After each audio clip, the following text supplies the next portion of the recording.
So today we will start with new topic, that is last but one topic of this chapter, combination of cells. तो already हमने combination of resistances देखा है. You already know combination of resistance में there were two types of combination, series combination and parallel combination. तो similarly जैसे आप resistances को series या parallel में connect करते हो, वैसे ही आप cells को भी series या parallel में connect कर सकते हो. So let us look at combination of cells. And by the way, it is right time for you to know what is the difference between cell and a battery. Cell मतलब single cell होता है. It is a single source of energy. जब आप बहुत सारे cells को connect करते हो, maybe in parallel, maybe in series, that is called as battery. तो जब सर्किट डायग्राम भी आप देखोगे, अगर एक ही सेल यूज किया है, what I mean by one cell, तो I am giving you just an example. और हम देखेंगे ये जो हम सेल यूज करते हैं, this cell, this is a single cell. Okay, so this, ये जो सेल है ये सिंगल सोर्स ऑफ एनर्जी है. हमने यहाँ पे दो लगाए हैं, so it becomes a battery. Okay, and also we will see what are types of cells. क्योंकि this is kind of a dry cell, primary cell बोलते हैं इसको, जो reuse नहीं हो सकता. Cells which cannot be reused are called as primary, which can be used are called as secondary. जैसे कि आपके बैटरी, गाड़ी के बैटरी में वो लीड एसिड बैटरी होती है, and also inverters that you use it uses lead acid batteries. Then someone will have to come and refill timely उसका लिक्विड मतलब एसिड लेवल चेक करना पड़ता है. Then there are fuel cells. I don't know if you have heard of this or not. हम आएंगे combination of cells पे भी आएंगे, but just to start off with, there are fuel cells also. तो जो फोर व्हीलर्स है, hybrid car, ऐसा सुना होगा कहीं पे, हाइब्रिड कार मतलब उसमें जो सेल होता है उसमें नॉर्मल फ्यूल जैसे गैसोलीन मतलब पेट्रोल, डीजल नहीं यूज होता है. इट यूजेस हाइड्रोजन, और उसके एग्जॉस्ट से 99% प्योर वाटर निकलता है. You can also drink that.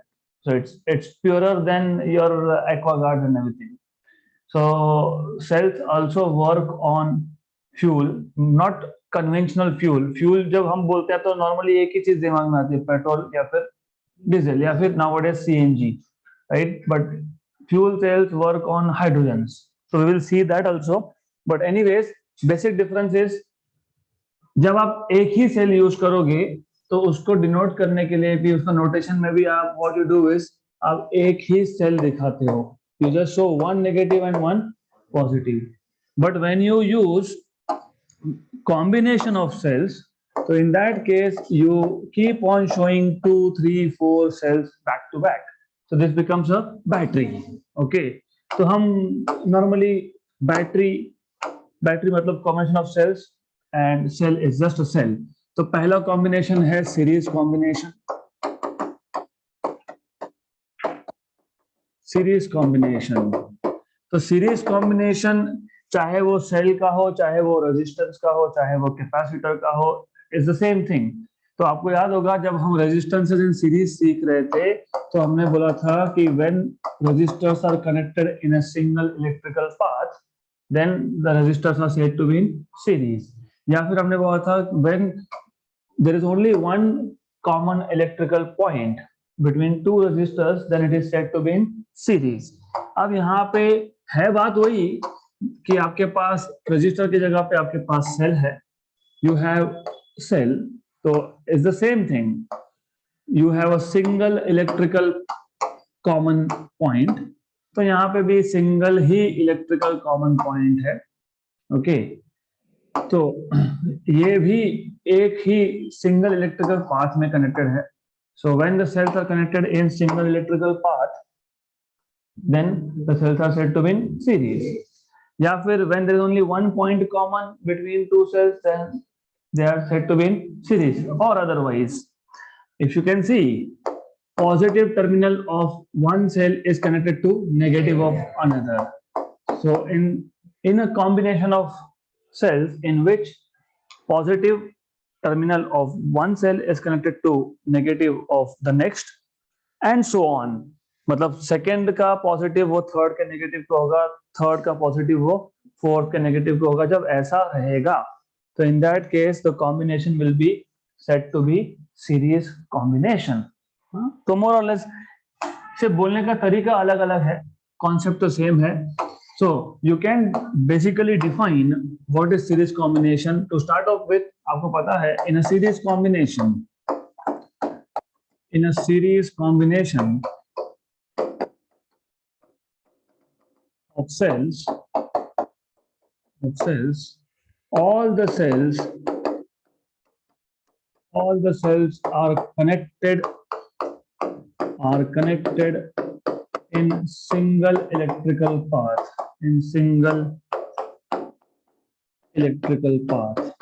or you can say, or there is only one point common between two cells, or there is only one common electrical point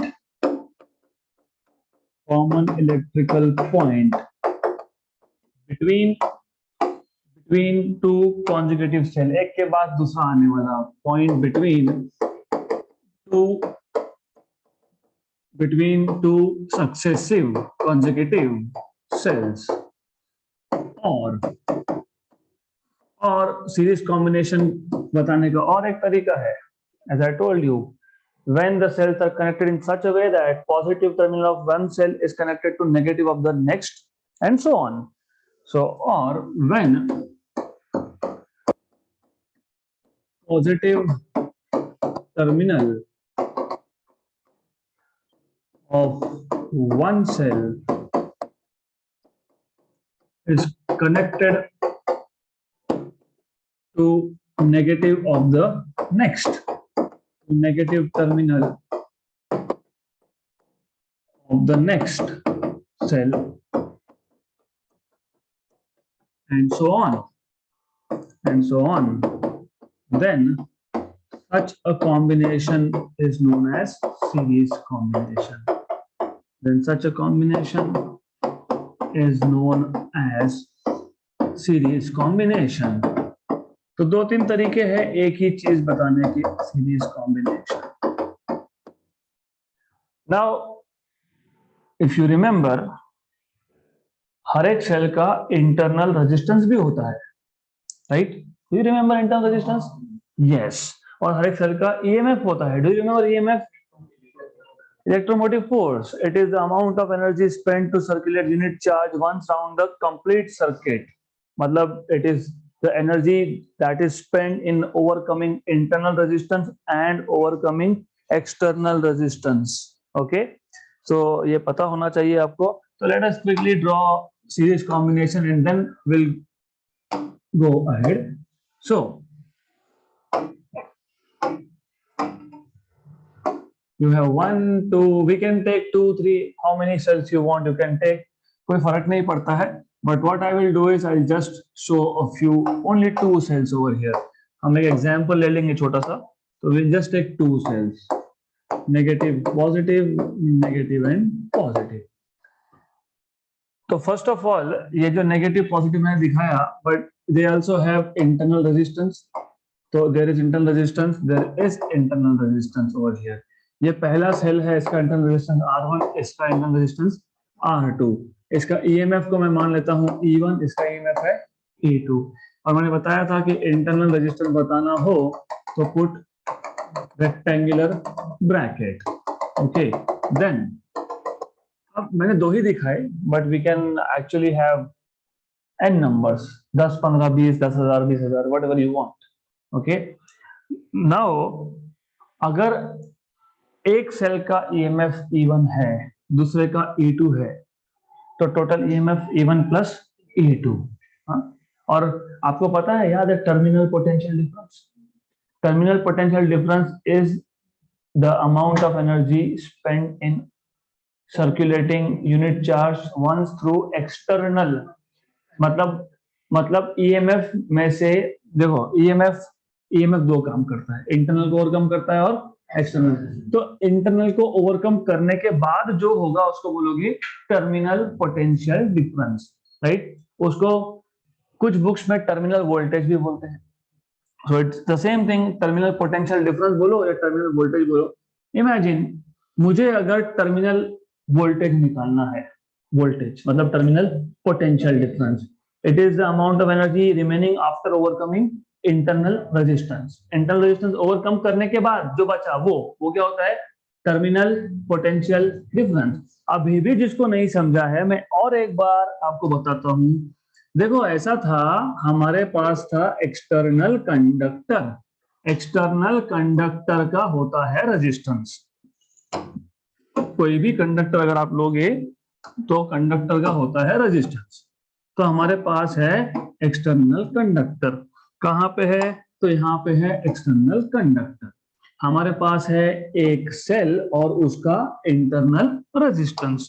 तो ये हो गया external are. ये है एक cell.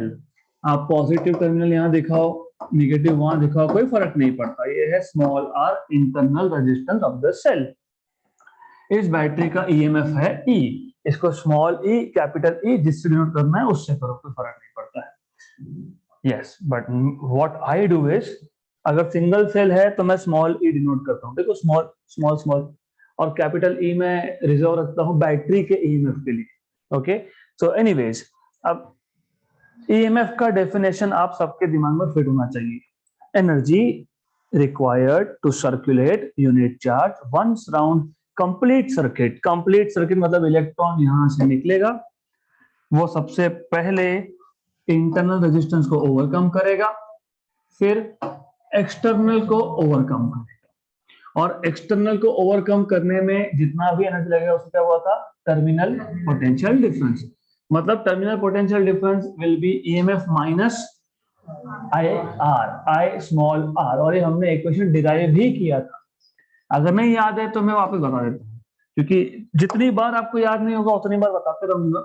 आपको याद होगा ये करंट था आई, फिर मैंने ये भी बताया था कि ये आर और ये आर सीरीज में होते हैं, ये भी किया है हमने।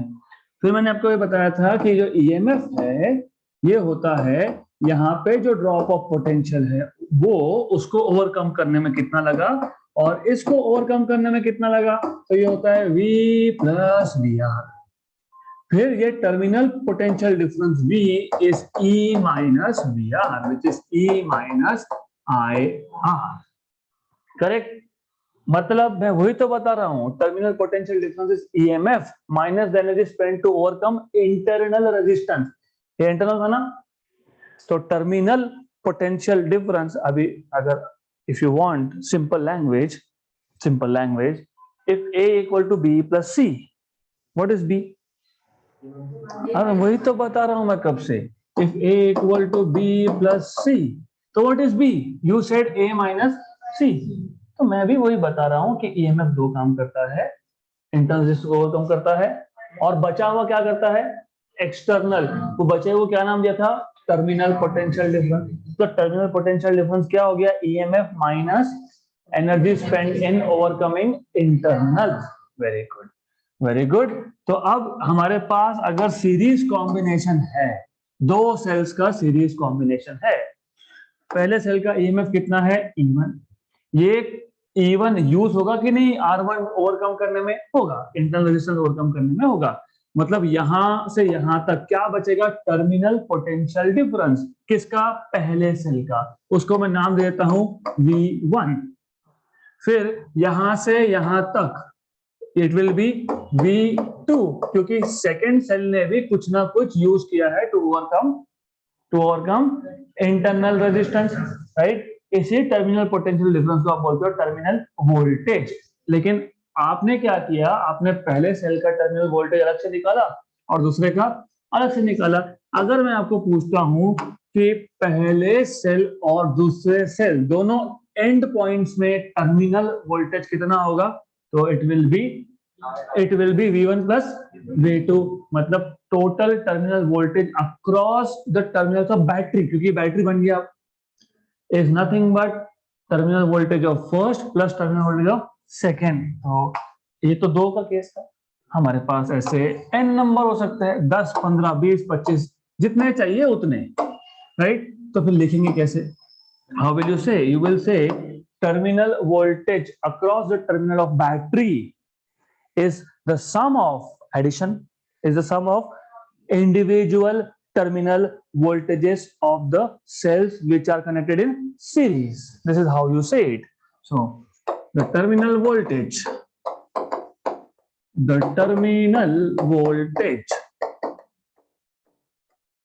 a battery of a battery मतलब combination of cells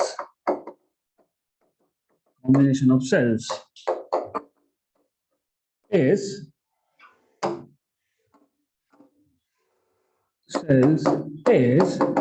the sum of addition of is the sum of terminal voltages. यहाँ पे voltages क्योंकि प्लूरल एक से ज्यादा सेल है is equal to terminal sum of terminal voltages of individual cells which are connected in series. Simple. Okay. Right? Similarly, ये resistance R1 और resistance R2 they are in series. अगर cell series में है तो resistances भी series में है. कौन सा रेजिस्टेंसेस? Internal resistances. तो टोटल इंटरनल रेजिस्टेंस क्या होगा? R1 plus R2. ओके, तो पहले इसको लिख लेते हैं. तो टर्मिनल वोल्टेज पहले लिख लेते हैं अच्छे से. So therefore what you can write is total terminal voltage is terminal voltage across first plus second plus जितने होंगे उतने. हो सकता है n सेल लगाए. मैंने तो एग्जांपल के 2 लिए थे, n लगा सकते हो. फिर आप बता दो ये V1 V2 V3 क्या है. What is V1 V2 V3? These are individual terminal voltages. So where V1, V2, V3 up to Vn are individual terminal voltages. So where V1 is terminal voltage, terminal potential difference भी चलेगा. Terminal voltage across cell E1, right? V2 is terminal voltage across cell E2. Okay, या फिर अगर आपको E1 नहीं लिखना है, confusion create हो, तो अक्रॉस सेल 1 बोल देना. ठीक है, across cell 1. Okay, V2 is terminal voltage terminal potential difference across cell 2 and so on, right? Similarly total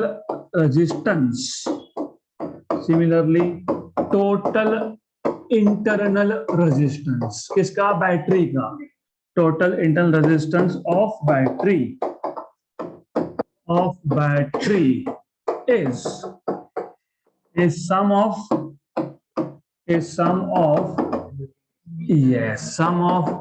internal resistances of individual cells, right? अभी एग्जांपल रन देते हैं. and therefore you can say okay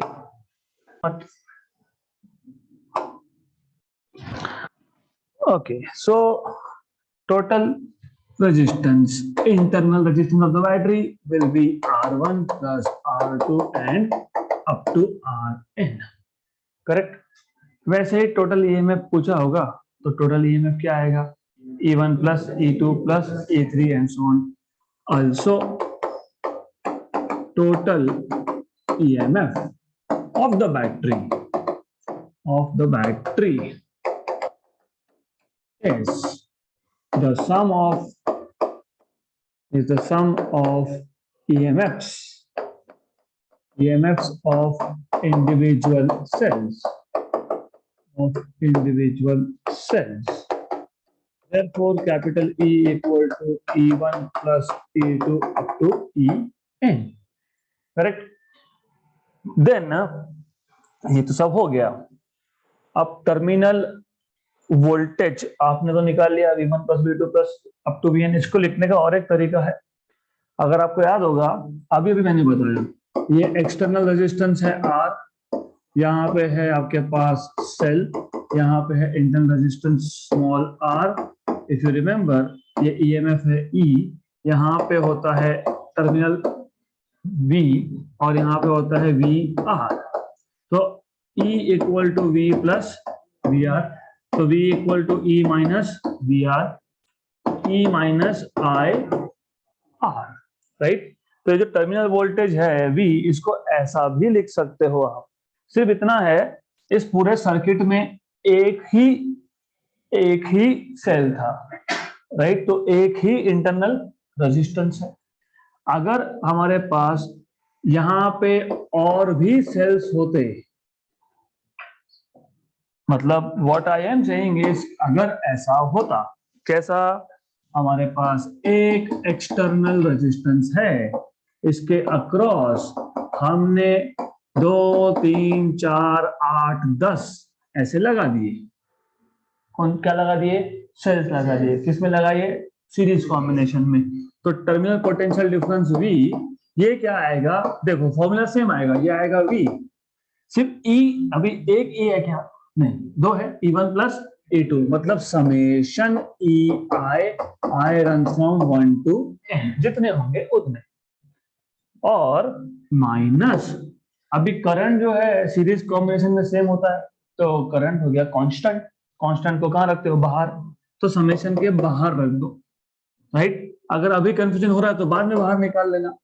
तो ऐसा करो, summation I, इस पे नीचे छोटा है मत लिख देना, नहीं तो गड़बड़ हो जाएगी। सीरीज में हमेशा करंट सेम होता है, अलग कहां होता है? पैरेलल में, वो अगला देखना है बाद में। RI क्यों आ रहा है? इसका पहले का रेजिस्टेंस, दूसरे का रेजिस्टेंस यहाँ था ना, small r, right, same formula. Terminal potential difference V, terminal voltage V। Summation EI क्यों लिखा? क्योंकि यहाँ पे पहला टर्म में E था। जब एक सेल हो तो E, दो हो तो E1 प्लस E2, तीन हो तो E1 plus E2 plus E3, हाँ, अगर 10 हो तो फिर 10 तक, N हो तो N तक, okay.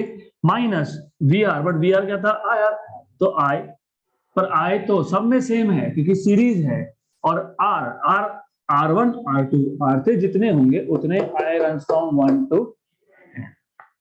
So this is how you find out terminal voltage of the battery, right? क्योंकि बेसिकली बाकी तो देखो, ये है टोटल EMF, है ना, टोटल EMF, और ये है टोटल EMF में से कितना पार्ट इंटरनल को ओवरकम करने में लग गया, क्योंकि पहले को कुछ लगेगा ओवरकम करने में, फिर दूसरे को भी थोड़ा बहुत लगेगा ओवरकम करने में, तो दिस पार्ट माइनस प्लस है क्या बीच में?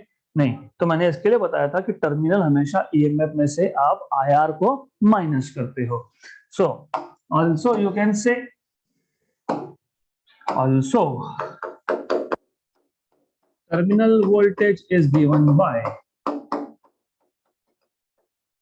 is given by, it is given by V equal to summation EI I runs from 1 to n, minus में I पहले ही बाहर निकाल लेता हूँ, कांस्टेंट है, I runs from 1 to n। हो गया। अब आपके बुक में बहुत संक्षिप्त में दिया है, you know, it's like only few lines, हाँ, शॉर्ट, तो you need to know all this। अब एक एग्जाम्पल ले लेते हैं, एग्जाम्पल लेने से हमको इसके एडवांटेजेस और डिसएडवांटेजेस भी समझ में आ जाएंगे, राइट। मान लो मेरे पास दो सेल है जिसका EMF है 1.5 और दोनों को लगा दिया सीरीज में, तो I have two cells with EMF 1.5 volt, what will be total EMF? 3 volt, simple. तो ठीक है, so we will not take example because it's very simple, so हटाओ यहाँ से, doesn't matter, okay, good। Now let us go to advantages and disadvantages। there are of course advantages, there are disadvantages also। अब जो मैंने example दिया था वो exactly इसके लिए दिया था, so that you know advantages। अभी मैंने बताया 1.5 के 2 लगाए तो टोटल कितना मिला? 3, राइट। तो ये एडवांटेज है। अगर मैं 3 लगाऊंगा तो 4.5, 4 लगाऊंगा तो 6। तो इसका मतलब when you connect cells in series they produce a large potential difference, large voltage, large terminal voltage, larger resultant voltage, larger resultant EMF. So cells connected in series, they produce larger resultant voltage. Cells connected in series produce larger resultant voltage. Larger resultant voltage. अब वो example आप दे सकते हो, consider 2 cells of voltage 1.5 volt connected in series and the resultant is 3 volt, right? अब और भी है, advantage भी है, डिसएडवांटेज भी है, ये दोनों है। जो सेकंड नंबर का पॉइंट है ये कॉमन है। देखो ऐसा है, मान लो मेरे पास एक सर्किट है, एक इलेक्ट्रिकल पाथ है, उसमें मैंने 1 2 3 4 5 ऐसा बहुत सारे लगा दिए। I connect a lot of these cells, so I am connecting many cells in series.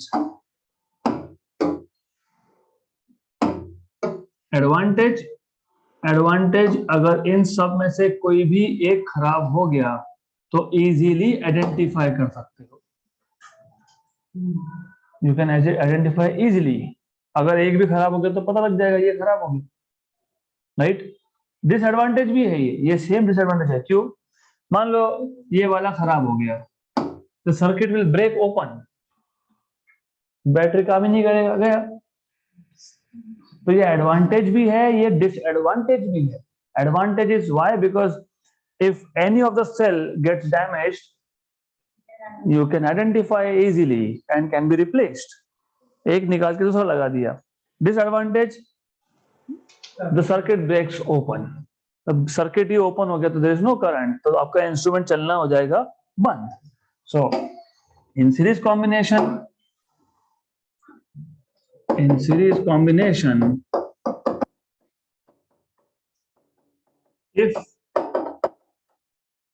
if any cell gets damaged or it's damaged, it can be identified easily.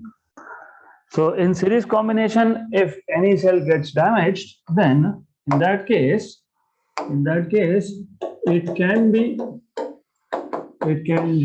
easily detected and replaced. So this is what you need to know. अब ये advantage भी है, ये disadvantage भी है, क्योंकि if any cell gets damaged, the circuit will break open. In series combination,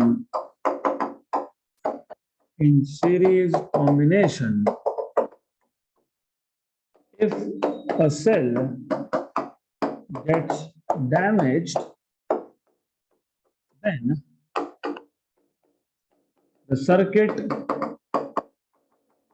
breaks open. Circuit break होना मतलब अभी ये काम का नहीं, right? Then you have parallel combination of cells. Number 2,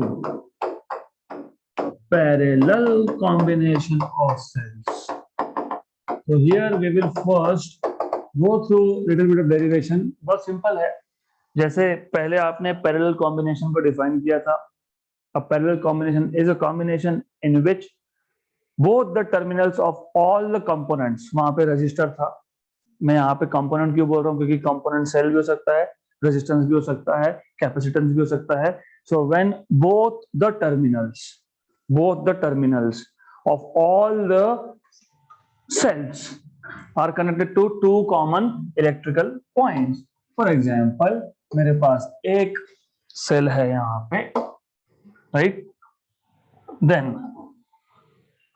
you have many such cells, और इस case में जितने भी सेल्स हैं आपके पास, उन सारों के सारों का ये सब के सब कनेक्टेड है बिटवीन 2 कॉमन इलेक्ट्रिकल पॉइंट्स। या फिर आप ऐसे भी बोल सकते हो, you can also say that in this case, एक और बढ़ा देता हूं, just let me take one more, done. आप ऐसा भी बोल सकते हो, if the negative terminals of all the cells, negative of all the cells are joined together and they're joined together to a common point, and positive terminals are joined together to another common point, then this combination is called as parallel combination, right? अब हर एक cell का internal resistance होगा, तो each of them have some internal resistance. ये let us say this is R1, R2, R2, ये आ गया आपके पास R3 and R4। तो this is R1, R2, R3, R4, ये है E1, E2, E3, E4, right. अब आपको ये भी पता होना चाहिए दैट जब करंट आएगा तो करंट, टोटल करंट जो है इसके हो जाते हैं दो पार्ट्स, दो या फिर तीन या फिर चार, depending on how many cells you have, depending on that. अगर मैं दो ही सेल दिखाऊं और जो मैं दिखाऊंगा दो ही cell, I will show only two because derivation otherwise will become very complicated. मैंने सिर्फ आपको ये समझाने के लिए यहाँ पे चार सेल यूज किए हैं, but we will show only two, otherwise derivation is going to be very very complicated।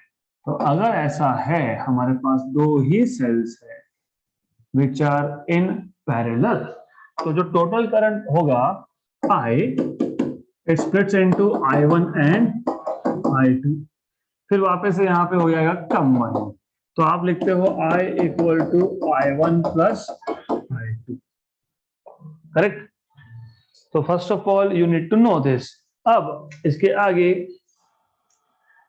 Again मतलब वही ओहम्स लॉ ही अप्लाई करते रहना है, बट वेट अ मिनट, यहाँ पे मैंने करंट का डायरेक्शन तो बता दिया है ना, करंट का डायरेक्शन बता दिया कैसे जा रहा है, लेकिन देन बेसिक्स, करंट का फ्लो होता है व्हेन, नहीं व्हेन, मैंने एक बार बताया था potential difference, when there is difference of potential between 2 points। मैंने आपको ये भी बताया था कि विंड का फ्लो होता है when there is difference of pressure between 2 points। मैंने आपको ये भी बताया था कि, और एक एग्जांपल दिया था एग्जांपल, तीन टाइप के डिफरेंसेस बताए थे मैंने बताया था अगर प्रेशर डिफरेंस हो तो विंड फ्लो होता है, टेम्परेचर डिफरेंस हो तो हीट फ्लो होता है, यस, और पोटेंशियल डिफरेंस हो तो करंट फ्लो होता है। तो प्रेशर डिफरेंस हो तो wind flows from higher pressure point to lower pressure point, अगर टेम्परेचर डिफरेंस हो तो heat flows from higher temperature to lower temperature, अगर पोटेंशियल डिफरेंस हो तो current flows from higher potential to lower potential. मतलब definitely यहाँ पे अगर मैं लेफ्ट टू राइट बता रहा हूं तो यहाँ पे एक पॉइंट है जिसको मैं नाम दे देता हूँ VB1, यहाँ पे एक पॉइंट है इसको नाम देता हूँ VB2। तो डेफिनेटली यहाँ पे VB1 is at higher potential compared to VB2, तब जाके वो VB1 से VB2 जा रहा है, राइट। सो मतलब B1 B2 पॉइंट है, और B1 पॉइंट पे पोटेंशियल है VB1 और B2 पॉइंट पे पोटेंशियल है VB2, ओके। तो क्योंकि पोटेंशियल डिफरेंस है, तो पोटेंशियल डिफरेंस कितना है, VB1 माइनस VB2, तब जाके करंट फ्लो होगा, राइट। अब आपको पता होना चाहिए पैरेलल कॉम्बिनेशन के प्रॉपर्टीज, जैसे सीरीज कॉम्बिनेशन के प्रॉपर्टीज थे, क्या था, current will be always the same through all the components connected in series, फिर रेजिस्टेंस लगाए तो सारे रेजिस्टेंस में थे सेम करंट। यहाँ पे potential difference is same across, जितने भी आपके पास सेल है सबके अक्रॉस पोटेंशियल डिफरेंस क्या है, सेम। इसका मतलब अगर मैं दूसरे सेल को फिलहाल भूल जाता हूं, let us forget, let's say कि ये यहाँ पे है ही नहीं, फॉर टाइम बीइंग साइड में रखो, राइट, करेक्ट। तो what is potential difference across cell 1? VB1 minus VB2, है ना भाई? मतलब बेसिकली अगर ये सेल 2 नहीं है तो एक ही सेल है। अब एक ही सेल तो मतलब don't get confused, it's the most simple thing that you need to understand। मतलब मैं इसको ऐसा दिखा दूंगा, ऐसा स्ट्रेट लाइन में, कैसे ऊपर से क्यों जा रहा है, राइट? अब अगर एक ही सेल है, करंट जा रहा है B1 से B2, क्यों जाएगा? क्योंकि वहां पे VB1 potential at B1 is greater than potential at B2, there is difference of potential. Very good, very very good. अब ओहम्स लॉ पता है आपको? V equal to I R, मैंने एक्चुअली बताया था it is delta V equal to I R, difference in potential equal to I R, difference in potential is VB1 minus VB2 equal to I, कौन सा है? I1। I1 कहां से गया? R, correct? यहां तक क्लियर? थोड़ी सी गलती मतलब you will and up in problems, okay, जो आपने कर दिया। मैं बता देता हूं क्यों। ये V है terminal, this is terminal potential difference. ये टर्मिनल के अक्रॉस निकाला कि नहीं? तो टर्मिनल पोटेंशियल डिफरेंस का फॉर्मूला अभी लिखा था कि नहीं हमने? अभी तो लिखा, आपने ही बताया। वो देखो E माइनस आई आर लिखा ना, E माइनस आई आर। हाँ, तो यहाँ पे जब आप ये टर्मिनल पोटेंशियल डिफरेंस लिखोगे, क्योंकि B1 एक टर्मिनल है, B2 दूसरा टर्मिनल है, और E1 का इंटरनल है R1, तो जब टर्मिनल पोटेंशियल डिफरेंस लिखोगे तो यह आएगा E1 minus I1 R1, correct? गड़बड़ मत करना, थोड़ी सी भी गड़बड़ तो गए काम से। Equation number 1। लेकिन इन रियलिटी वहां पे एक था क्या? नहीं, वहां पे दूसरा भी था, राइट? बट आपको पता है, 2 हो, 3 हो, 10 हो, 10,000 हो, 10 लाख हो, doesn't matter, potential difference across each of them is always the same. मतलब दूसरे के अक्रॉस भी पोटेंशियल डिफरेंस आप लिख सकते हो V equal to VB1 minus VB2। सिर्फ इस केस में लिखोगे E2 minus I2 R2, equation number 2, correct? Right, good. तो it is possible only in parallel combination. यहां तक क्लियर? अभी आपका बुक का थोड़ा सा लिखने का तरीका अलग है, ठीक है, I don't care, we will just follow this basic steps, जो आएगा वो आएगा, डेफिनेटली सही आएगा। तो अब एक काम करो, इसको हम बाद में लिखेंगे, हमें पहले चाहिए यहां से I1। क्यों I1 चाहिए? क्योंकि हमारे पास एक इक्वेशन था I equal to I1 plus I2, इसको बोलते हैं 2। यहां से आपको मिलेगा V equal to E1 minus I1 R1। तो इसको शिफ्ट कर दो, तो I1 R1 बन गया positive, equal to E1 minus V। तो I1 क्या मिला? E1 minus V by R1, okay okay. तो what did you get? I1 as E1 minus V by R1। Similarly इसको इक्वेशन 3 बोल देते हैं।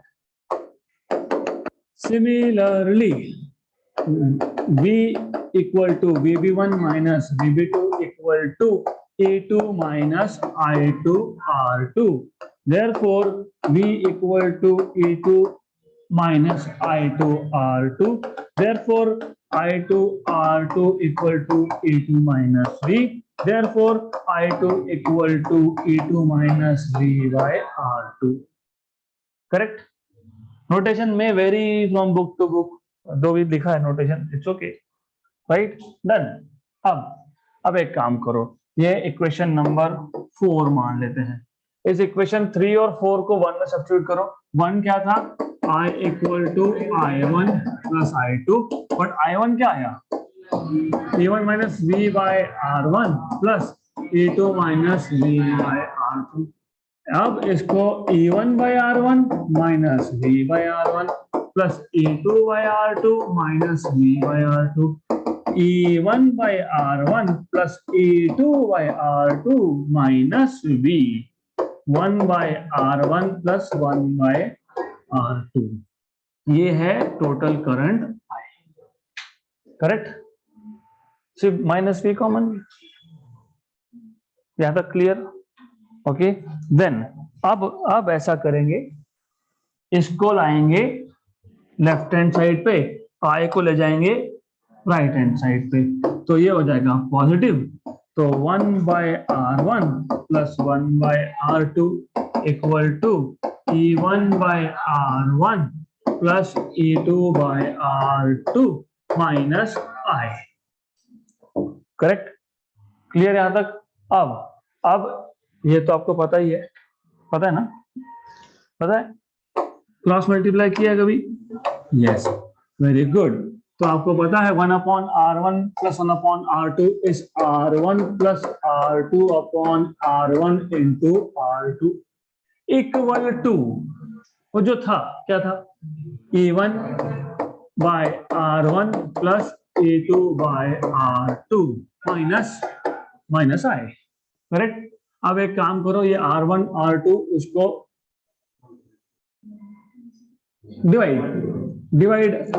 डिवाइड करना है ना, तो यस, तो ये आएगा E1/R1 प्लस E2/R2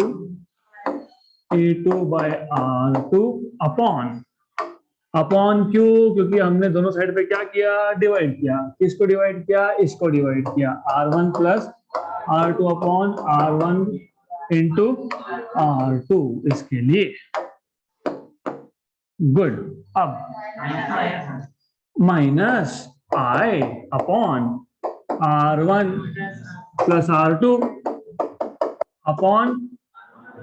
अपॉन गया ऊपर। ये सारा मेहनत क्यों कर रहा है, अब समझेगा, वो करना तो पड़ेगा। अब एक और काम कर, एक स्टेप कम कर देता हूं मैं, यहाँ पे इसको हम लोग कर लेंगे क्रॉस मल्टीप्लाई। तो what we will do is cross multiply. तो ऊपर ये जो E1/R1 प्लस E2/R2 था, उसको कर लो क्रॉस मल्टीप्लाई। तो क्रॉस मल्टीप्लाई क्या आएगा, E1/R2 plus E2/R1 upon R1 into R2। क्यों किया, समझ में आया? कैंसल और cancel, that is Y.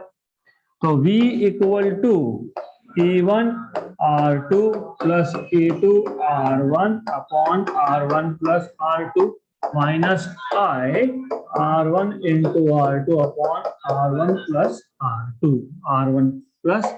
R2। अब ये सब क्यों?